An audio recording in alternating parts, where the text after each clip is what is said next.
Oggi Fratelli d'Italia non ha paradossalmente nemmeno bisogno di un capolista, tanto sono forti le liste in ciascuna provincia che oggi possiamo ragionevolmente pensare ad alchimie che non siano riempire la lista, e quindi credo che questo sia una cosa straordinariamente importante per chi come me preferisce gestire sempre l'abbondanza piuttosto che la penuria. Per il partito della Premier sono quindi lontani i tempi in cui si faticava a chiudere le liste, talmente lontani che oggi non c'è nemmeno la necessità di ricorrere a un capolista, cosa che per inciso la Lega fa con Luca Zaia e Forza Italia con Flavio Tosi. Quella di Luca Zaia, numero 1 dei meloniani in Veneto, sembra dunque una stoccata agli alleati del centrodestra, ma lui, ospite delle nostre emittenti, la spiega così.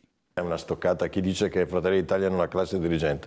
Ce l'abbiamo, lo dimostreremo e lo dimostreranno le preferenze che usciranno in ciascuna delle province. Alleati tra i quali c'è però un'innegabile competizione interna. Al Palageox lo stesso Salvini ha chiesto alla sua Lega di essere primo partito in Veneto. Salvini fa il suo gioco, è quello di spronare le truppe, soprattutto per recuperare quel gap che esiste a politiche ed europee che vede Fratelli d'Italia in questo momento oggettivamente più avanti.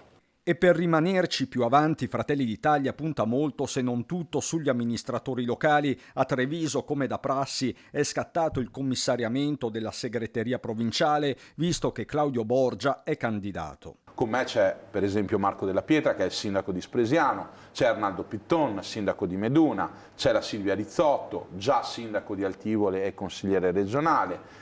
Probabilmente ci sarà l'assessore di Godega di Sant'Urbano, Francesca Rigo. Insomma, ci sono dei nomi su cui si sta discutendo.